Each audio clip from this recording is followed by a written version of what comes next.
హైదరాబాద్ లో జరగబోయే మనీ మంత్ర money manifestation classes కి ఇప్పుడే కాల్ చేసి రిజిస్టర్ అవ్వండి.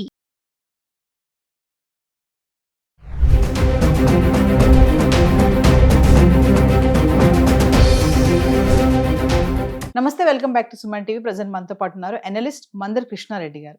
నమస్తే సార్. నమస్తే అమ్మా. సార్, మనం రీసెంట్ గా మాట్లాడుకున్నాం H1B H4 వీసా ఏదైతే ప్రక్రియ ఉందో వాయిదా పడింది అని చెప్పేసి.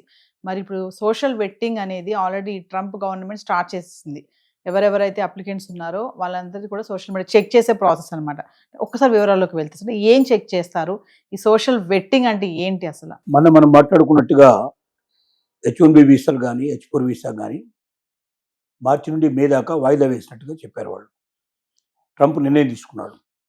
ఎందుకంటే ఈ లోపుగా వాళ్ళ సోషల్ మీడియా మొత్తం టోటల్గా చెక్ చేస్తాం మేనని చెప్పారు. ఈ రోజు నుంచి దాన్ని స్టార్ట్ చేశారు. ఏంటి సోషల్ వెట్టింగ్ అంటే, మన సోషల్ మీడియాలో అంటే మనకు సంబంధించిన ఖాతాలు వాట్సాప్ కానీ లేకపోతే రకరకాలుగా మనకు ఫేస్బుక్ కానీ ఇలాంటివి ఏవైతే ఉన్నాయో సోషల్ మీడియాలో ఉన్నాయో వీటన్నిటి ఇప్పటిదాకా మనం ప్రైవేట్గా పెట్టుకుంటున్నాం. అంటే మనం మాత్రమే చూసే అవకాశం ఉంది. వేరే వాళ్ళు ఎవరైనా మన పర్మిషన్ తీసుకోకుండా చూసే అవకాశం లేదు. అసలు మన దాంట్లోకి ఎంటర్ కాకుండా కూడా మనం చేసుకోవచ్చు. అట్లా మనం రిస్ట్రిక్ట్ చేసుకునే అవకాశాలు మనకు ఉన్నాయి. ఇప్పుడు ఏం చేయాలంటే, ఎవరైతే H1B వీసా H4 వీసాకు అప్లై చేశారో వాళ్ళు ప్రైవేటు అనే దాని నుంచి తీసేసి పబ్లిక్ అనే దాన్ని పెట్టాలి. అంటే ఎవరైనా చూసుకోవడానికి అవకాశం ఉండేటట్టుగా పెడితే దాన్ని వీళ్ళు చెక్ చేస్తారు. చాలామంది ఏం చేస్తారంటే, అంతకుముందు ఉండే ఖాతాలన్నీ కూడా మొత్తం టోటల్గా క్లోజ్ చేసేసి కొత్త ఖాతాలు ఓపెన్ చేస్తారు. ఆ డేట్ కనబడుతుంది దాంట్లో. వీళ్ళు ఏం చేస్తారు, పాత ఖాతాలు కూడా మొత్తం ఇవ్వమంటారు. కంప్లీట్గా నువ్వు డిలీట్ చేసినా కూడా ఇవ్వమంటారు. డిలీట్ చేసినా మళ్ళీ తిరిగి దాన్ని చూడడానికి అవకాశాలు ఉన్నాయి. అట్లా టెక్నాలజీ మన దగ్గర ఉంది. వాళ్ళ దగ్గర ఇంకా అంతకన్నా ఎక్కువ ఉంది ఆ టెక్నాలజీ. సో ఆ టెక్నాలజీలో ఏం చేస్తారంటే మొత్తం సోషల్ మీడియా అంతా చూస్తారు. ఈ సోషల్ మీడియాలో ఏవైనా అమెరికాకు వ్యతిరేకంగా ఎవరైనా ఏదైనా పోస్ట్ పెట్టారా, లేదా దాన్ని ఎంకరేజ్ చేశారా అనేది చూస్తామని వాళ్ళు చెప్తున్నారు. ఇది ఒక సైడు. రెండో సైడ్ ఏంటంటే, వీళ్ళకి ఏం కావాలి సోషల్ మీడియా ద్వారా, వీడు ఆర్థికంగా బలంగా ఉన్నాడా లేడా అనేది చెక్ చేయడానికి సోషల్ మీడియా పనికొస్తుంది. ఆ పోస్టును బట్టి నిర్ణయించవచ్చు. వాడు ఎవరికైనా వాడు దేనికైనా మాట్లాడే విధానాలు ఏమున్నాయి, ఇన్ఫర్మేషన్ పంపించి ఎట్లా ఉంది, ఎవరిని అడుగుతున్నాడా, డబ్బు అడుగుతున్నాడా, పరిస్థితి ఉంది. తర్వాత అసలు ఏదైనా వీసాకు అప్లై చేసే ముందర బ్యాంకులో డబ్బులు చూస్తారు. వాళ్ళ అకౌంట్లో ఎంత డబ్బు ఉందో చూస్తారు. మినిమం బ్యాలెన్స్ అమౌంట్ అయితే అకౌంట్లో మెయింటైన్ చేయాలి. మినిమం అంటే అమెరికాకు వెళ్ళడానికి కావాల్సిన 10 లక్షలు 20 లక్షలు 25 లక్షలు కనీసం వాడి అకౌంట్లో వేస్తారు. ఎవరో అకౌంట్లో తీసుకొచ్చి డబ్బులు తీసుకొని దాంట్లో పడేస్తారు. టెంపరీ ఒక రోజుకో 2 రోజులు మళ్ళీ పీకేస్తారు దాన్ని. సో ఇవన్నీ ఇప్పుడు దీంట్లో తెలిసే అవకాశాలు ఉన్నాయి. సోషల్ మీడియాలో ఇలాంటి విషయాలని ఇన్ఫర్మేషన్ అంతా ఉంటుంది. వాళ్ళకి కావాల్సింది సోషల్ మీడియాలో అమెరికాకు వ్యతిరేకంగా మాట్లాడా, ఇంకొకరికి వ్యతిరేకంగా మాట్లాడా అనేది అది సాకు మాత్రమే. వాస్తవం ఏమిటంటే, ఈ క్యాండిడేట్ బలంగా ఉన్నాడా లేడా ఆర్థికంగా, ఇతను వచ్చి అమెరికా మీద ఆధారపడి అమెరికా డబ్బు బయటికి తీసుకెళ్తాడా, లేకపోతే అమెరికాకి ఏమైనా డబ్బు ఇచ్చే పొజిషన్లో ఉన్నాడా, అమెరికాలో స్థిరపడి అమెరికాని డెవలప్ చేసే అవకాశం ఉందా, ఇతని మేధస్సు ఉందా లేదా, ఇవన్నీ తెలియాలి. వీటికి సోషల్ మీడియాను ఆధారం చేసుకుంటారు. దానికి ఎక్కడైనా ఏదైనా అమెరికాకు వ్యతిరేకంగా మాట్లాడి కనబడితే, ఏదైనా లేదా ఆ రకమైన వీడియో అతను కనబడ్డా, ఆ రకమైన మెసేజ్ కనబడ్డా, దాన్ని ఎవరికైనా ఫార్వర్డ్ చేసినా, ఎవరైనా ఇతనికి ఫార్వర్డ్ చేసినా, ఇలాంటివన్నీ చెక్ చేస్తారు. ఆర్థికంగా బలంగా లేకపోతే దాన్ని సాగ్గా చూపించి వీసా రిజెక్ట్ చేస్తారు. ఆర్థికంగా బలంగా ఉన్నాడు అనుకుంటే అలాంటివన్నీ పక్కకు పడేస్తారు. దాన్ని ఎవరు పట్టించుకోరు.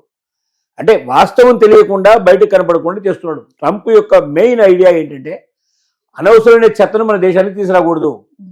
మన దేశం మీద డిపెండ్ అయ్యి మన దేశం లోపల ఏదైనా పార్ట్ టైం జాబ్ వేసుకొని మన దేశంలో బతికి మన దేశంలో అభివృద్ధి అయ్యి మన దగ్గర డబ్బులు తీసుకుపోయి అవి హైదరాబాద్ మన ఇండియాకో లేకపోతే ఇంకో దేశానికో మరో దేశానికో ఇచ్చేవాడు మనకు అక్కర్లా. మనకు వాడి దేశం నుంచి మనకి ఏమి ఇస్తాడు, వాడి మేధస్సుతో మనకి ఇస్తాడు, వాడు నిజంగా అలాంటి కెపాసిటీ ఉన్నవాడా కాదా, క్యాలిబర్ ఉన్నవాడా కాదా, ఇలాంటివన్నీ వాడి సోషల్ మీడియా ద్వారా వాడికి ఎలా కెపాసిటీ ఏమిటి, క్యాలిబర్ ఏమిటని అసెస్మెంట్ చేయడానికి వీలుగా ఈ పని చేస్తా ఉంది. దీనికోసం అని చెప్పి ఈ రోజు నుంచి వెట్టింగ్ స్టార్ట్ చేశారు. ఎవరెవరైతే అప్లై చేసుకున్నారో H1B వీసాకి అట్లాగే H4 వీసాకి అప్లై చేసుకున్నారో వాళ్ళందరూ ఒక్కొక్క ఖాతా ఓపెన్ చేస్తారు. ఆ ఖాతాలో అన్నీ కూడా ఏమున్నాయి చూస్తారు. ఆ ఖాతాలో ఉన్న విషయాల్ని బట్టి అతను సమర్థుడా కాదా అని చెక్ చేసుకుంటారు. ఒకవేళ ఆ ఖాతాలో ఎక్కడైనా అమెరికాకు వ్యతిరేకంగా ఉండేటువంటి ఇన్ఫర్మేషన్ ఉంటే, లేదా కమ్యూనిస్టు దేశాలను ప్రోత్సహించినట్టుగా ఉన్నట్టయితే అలాంటివన్నీ నోట్ చేసి పెట్టుకొని, ఆర్థికంగా లేని వాడికి అవి ఆ సాగుగా చూపించి వాడిని క్లోజ్ చేస్తారు. ఆర్థికంగా బలంగా ఉన్నవాడికి ఆ సాగు పక్కకు పెట్టేసేసి దాన్ని చూసి చూడనగా ఆటోమేటిక్గా వాడికి ప్రాసెస్లో ముందుకెళ్ళమని చెప్తారు.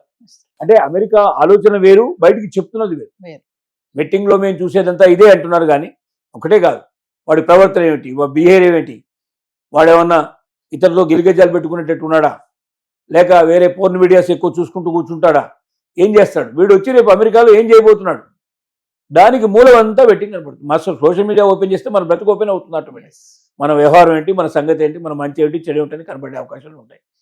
సో వెట్టింగ్ అనేది అమెరికాలో అతను నివసించడానికి వీలుగా ఉన్నాడా లేడా, బయటికి చెప్పేది మాత్రం మా భద్రత గురించి మేము భయపడుతున్నాం, అసలు భద్రంగా ఉంచుతాడు, అమెరికాని భద్రత గురించి మేము భయపడుతున్నాం, అమెరికాకు వీడు ప్రవేశించి రేపొద్దున అమెరికా లోపల ఏమైనా విప్లవం క్రియేట్ చేస్తాడా, ప్రాబ్లం క్రియేట్ చేస్తాడా, కలవరం క్రియేట్ చేస్తాడా, లేదా బాంబులు వేస్తాడా, ఎలాంటి మనిషి అని నేను తెలుసుకుంటామనే ఉద్దేశంతో వెట్టింగ్ చేస్తున్నాం అని అంటున్నారు. కానీ వెట్టింగ్ యొక్క అసలు ఉద్దేశం అది కాదు.